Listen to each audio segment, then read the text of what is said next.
The autumn sun cast long shadows across my small vineyard as I checked the ripening grapes, testing their sugar content one careful row at a time. These weren't the vast mechanically harvested fields my family owned in Napa Valley. My 10 acres in a forgotten corner of Sonoma were tiny by comparison. But these vines held secrets that would soon shake the entire wine industry. Still playing farmer, Isabella? I didn't need to turn around to recognize my sister Victoria's voice, dripping with her usual condescension. The crunch of her expensive heels on the gravel path told me she wasn't alone. "What do you want, Victoria?" I kept working, checking another cluster of grapes. "Dad sent us to remind you about the harvest festival at the estate next weekend. Though I told him you probably wouldn't come, given how busy you are with your little hobby farm." Now I did turn, facing Victoria and my brother Anthony. They stood out absurdly among my vines in their designer clothes, looking every inch the wealthy wine industry executives they were. "Some of us actually work our own land," I said mildly, "instead of just managing it from a corner office." Anthony laughed. "Work? Is that what you call this experiment in failure? How many cases did you produce last year? 50? We do that in an hour." They had no idea that my experiment was about to revolutionize wine production, that my small batches were actually carefully controlled tests of techniques I'd spent years perfecting. "Quality over quantity," I replied, turning back to my vines. "Not that you'd understand the difference." "Dad's worried about you," Victoria said, making it sound like an accusation. 5 years out here, and what do you have to show for it? No distribution deals, no restaurant placements, just a few bottles sold at farmers markets. If they only knew about the offers already coming in from Europe, about the revolutionary aging process I'd developed that would change everything about how premium wines were made. "I'm doing fine," I said. "Send Dad my regards, but I'll be too busy with harvest to attend his party." "Too busy," Anthony snorted, "or too embarrassed to show up empty-handed again. Every year, all the major vintners bring their best wines to showcase." "What would you bring?" "Some homemade grape juice. I thought of the special vintage aging in my cellar, the one that would debut next month at the International Wine Competition in Paris. The one that would prove everything my family thought they knew about winemaking was wrong." "Just go," I sighed. "I have work to do." "Work?" Victoria's laugh was sharp. "Isabella, let's be honest. This isn't work, it's hiding. Running away because you couldn't handle real responsibility in the family business." That stung because it touched on the real reason I left Rossetti Wines 5 years ago. Not because I couldn't handle responsibility, but because I'd seen problems in their production methods that no one would acknowledge. "You're right about one thing," I said quietly. "I couldn't handle watching Dad cut corners and compromise quality just to increase profits. So I left to do things the right way." "Oh please," Anthony scoffed. "Our wines win awards every year. We're the largest producer in California." "Size isn't everything, brother. Sometimes the biggest empires have the shakiest foundations." Victoria's eyes narrowed. "What's that supposed to mean?" "Nothing." I stripped off my work gloves. "Don't you have a party to plan? Some overpriced mediocre wine to oversell?"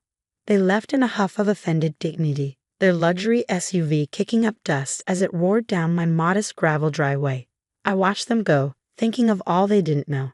About the dangerous shortcuts our father had taken to maintain production levels during recent poor harvests. About the corners cut in aging and testing that would soon come to light. About the devastating evidence I'd gathered before leaving, proof that Rossetti Wines had been lying to consumers and regulators for years. My phone buzzed. A text from Marco, my partner in both life and winemaking. "Lab results are in. The new process works perfectly." I smiled, looking out over my small vineyard. While my family was busy mocking my hobby farm, I'd been revolutionizing how premium wines could be produced. My method would cut aging time in half while improving quality, something the industry had thought impossible. Another text. "Buyers from France and Italy confirmed for next week. They're very excited." Of course they were. My breakthrough would save premium vintners millions in aging costs. More importantly, it would expose the shortcuts some major producers, like Rossetti Wines, had been taking. Inside my modest farmhouse, I pulled up the latest financial reports on Rossetti Wines. To outsiders, they looked incredibly successful. Record profits, expanding market share, glowing reviews in all the major wine publications. But I knew where to look for the cracks. The increasing debt load, the suspicious patterns in their production numbers, the impossibly consistent quality ratings that defied the reality of recent poor harvests. Your father's on the warpath, Marco warned when he came in from the cellar. Victoria called him about your conversation. He's threatening to have your methods investigated for regulatory compliance. I had to laugh. Let him. My process is perfectly legal. His, on the other hand. Marco sat beside me, looking concerned. Are you sure you want to do this? They're still your family. Family? I shook my head. They stopped being family the day they chose profits over integrity. The day Dad told me I was naive for wanting to maintain quality standards. And now? Now they're just another corrupt corporation about to face the consequences of their choices. My phone buzzed again. An email from the International Wine Competition confirming my entry. In 1 month, I would unveil my revolutionary aging process to the world. And in doing so, I would expose every shortcut, every lie, every fraud that major producers like Rossetti had been committing. Isabella, Marco's voice was gentle. Your hands are shaking. I looked down, surprised to find he was right. Just thinking about what's coming, about their faces when they realize that the daughter they dismissed as a failure actually succeeded, that your hobby farm created something they couldn't, that everything they built is about to crumble. I corrected him. And that their little sister holds the hammer. Later that evening, as sunset painted my vines in gold, I walked the rows again. Each plant had been carefully tended by hand, not by machines. Each grape would be harvested at exactly the right moment, not according to some corporate schedule. My family thought this made me small-time, inefficient, a joke in the industry. They had no idea that my small production had allowed me to perfect techniques they couldn't match. That my attention to detail had revealed problems they'd been hiding for years. That my hobby farm was about to become the most important vineyard in California. My phone lit up with another call from Victoria. I let it go to voicemail, already knowing what she'd say. More mockery, more demands that I attend the harvest festival, more attempts to make me feel small and irrelevant. Let them mock. Let them dismiss me as the family failure, the dreamer who couldn't cut it in the real wine business. Let them enjoy their empire of lies for a few more weeks, because sometimes the smallest vineyards yield the most devastating harvests. And this year, my crop would change everything. I picked a single perfect grape, testing its sweetness. Almost ready, like my plans for bringing down Rossetti wines, timing would be everything. Should we send a response about the harvest festival? Marco asked from the porch. I smiled, thinking of the chaos that would erupt just before that prestigious event. Of the scandal that would overshadow their carefully planned party. No need, I said quietly. They'll have much bigger problems to worry about by then. Sometimes revenge, like fine wine, is best served after proper aging. And I've been aging this revenge for 5 very patient years. The grand ballroom of the Paris Intercontinental was packed with the world's most prestigious vintners. Crystal glasses clinked as judges sampled entries in the international wine competition, their expressions carefully neutral as they swirled, sniffed, and sipped. I stood quietly in the corner, watching my father hold court at the Rossetti wines table. He was in his element, charming journalists and fellow vintners with practiced ease. Victoria and Anthony flanked him like royal hares, basking in their assumed success. They have no idea you're here, do they? Marco whispered. No. Our entry is under Vale Vista Vineyards. They don't even know that's my brand. My small production had allowed me to operate in relative obscurity. While Rossetti wines splashed their label across billboards and magazines, I built my reputation quietly among serious wine enthusiasts who valued quality over marketing. Your father's looking nervous, Marco observed. He was right. Despite Dad's smooth exterior, I could see tension in his shoulders. The competition's new authentication requirements, which I quietly helped develop, required detailed documentation of aging processes and production methods. Ms. Vale, a competition official approached. The judges are ready for your presentation. This was it, the moment I'd spent 5 years preparing for. I walked to the podium, aware of my family's sudden attention, their confusion as they recognized me, their growing alarm as I began explaining my revolutionary aging process. Traditional premium wine aging takes years, I began. But what if we could achieve the same results in half the time, while actually improving quality? The room grew silent. This was the holy grail of wine production, something everyone had thought impossible. Through careful manipulation of temperature, pressure, and oxygen levels, we've developed a process that accelerates aging while enhancing complexity. I nodded to Marco, who unveiled our demonstration setup. More importantly, this process is completely natural. No additives, no artificial manipulation, just science applied to traditional methods. The judges leaned forward, suddenly intensely interested, but I wasn't watching them. I was watching my father's face as he realized what this meant. If my process worked, it would expose every shortcut Rossetti wines had been taking, every chemical additive they'd used to fake proper aging, every lie they told about their traditional methods.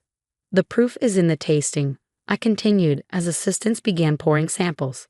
This wine was aged for just 18 months using our new process. Compare it to traditionally aged premium wines and you'll find it matches or exceeds their quality. The judges sipped thoughtfully. Murmurs of appreciation filled the room. Then something remarkable happened. They started coming back for second tastes, third tastes, the kind of response that could make or break reputations in this industry. Impossible, Victoria declared loudly. She's lying about the aging time. It has to be artificial. Actually, I smiled. Everything is documented and verified by independent labs. Unlike some producers, we believe in complete transparency. My father's face went white. He knew what I was really saying. The head judge stood up. Ms. Vale, this is extraordinary. If verified, your process could revolutionize premium wine production. It's already verified, I replied. In fact, I've prepared detailed documentation for regulatory agencies, including, I paused for effect, a comprehensive comparison with current industry practices. Now my father was moving toward me, panic in his eyes. But it was too late. I'm particularly interested in how some major producers have been hiding artificial acceleration methods, I continued. Methods that would shock consumers if they knew. Stop this, my father hissed, reaching the podium. You have no idea what you're doing. Actually, Dad, I know exactly what I'm doing. I've known since I left Rossetti Wines 5 years ago. Known about the chemicals, the fake aging reports, all of it. The room had gone deathly quiet. Everyone in the industry knew Rossetti Wines, and now they were all watching this drama unfold. Ladies and gentlemen, I addressed the crowd. My process works because it's based on understanding how wine naturally ages. Unlike methods that use artificial additives to simulate aging, methods that some producers have been hiding for years. You're talking about Rossetti, someone said. Aren't you? I smiled. I'm talking about truth in winemaking, about maintaining standards. About not cutting corners just to increase profits. This is slander, Anthony shouted. We'll sue you. Please do, I replied calmly. I'd love to present my evidence in court. All the documentation I gathered before leaving. All the proof of regulatory violations. Everything. Victoria grabbed my arm. Why are you doing this? We're family. Family? I shook her off. Was it family when you mocked my small vineyard? When you called my work a joke? When you helped Dad hide his corrupt practices? The judges were conferring urgently. The media representatives were scribbling notes, and my father looked like a man watching his empire crumble. The chemicals were necessary, he said quietly. The market demanded consistent product. We had no choice. There's always a choice, I corrected him. I made mine 5 years ago. I chose quality over quantity, truth over profits, real wine making over fake shortcuts. The head judge cleared his throat. In light of these allegations, we'll need to investigate all Rossetti entries, and I believe the regulatory agencies will want to. We have nothing to hide, my father declared, but his voice shook. Really? I pulled out my phone, pulling up documents. Should we discuss the secret additives? The falsified aging reports? The lab tests you buried? Hours later, after the chaos had subsided, I stood in my hotel room watching the story explode across wine industry news. Rossetti wine stock was plummeting. Distributors were canceling orders. Restaurants were pulling their bottles from wine lists. Your father's called 6 times, Marco said, holding up my phone. Let him call. He can talk to the regulators instead. My own phone was buzzing with different calls. Buyers wanting to license my aging process, journalists seeking interviews, investment offers pouring in. The judges want to give you their Special Innovation Award, Marco added. It's never gone to such a small producer before. I laughed at the irony, the hobby farmer, the family failure, the joke. The genius who revolutionized winemaking, he corrected. The one who chose integrity over easy profits. A knock at the door, Victoria, looking shattered. The board is meeting tomorrow, she said without preamble. They're voting to suspend Dad and force a sale of the company. And he won, okay? You've destroyed everything our family built. Are you happy now? I considered her question carefully. I didn't destroy anything, Victoria. Dad did that when he chose shortcuts over quality. When he decided profit margins were more important than integrity. Then help us, she pleaded. Your process could save the company. My process only works with proper methods, proper care, proper respect for the wine. Everything Rossetti Wines stopped caring about years ago. Please, he whispered. We're family. No, I said quietly. We stopped being family when you chose to be part of his corruption. When you mocked my small vineyard instead of seeing what I was really building. After she left, I stood at the window looking out over Paris. Somewhere across the city, my father was watching his empire collapse. Everything he'd built, everything he'd achieved through shortcuts and lies, was crumbling. And I felt nothing, no satisfaction, no joy, just a quiet certainty that justice had finally been served. My phone buzzed with another message, this time from a small vintners coalition. They wanted me to help develop new industry standards, real standards based on quality and integrity. What now? Marco asked softly. I thought of my small vineyard back home, of the vines I tended by hand while my family mocked my choices, of the patience and care that had led to this moment. Now we go home, I said. We have grapes to harvest, wine to make, the right way, and Rossetti Wines will serve as a reminder that sometimes the smallest vineyards yield the most powerful vintages, and that integrity, like fine wine, only gains value with time. The end.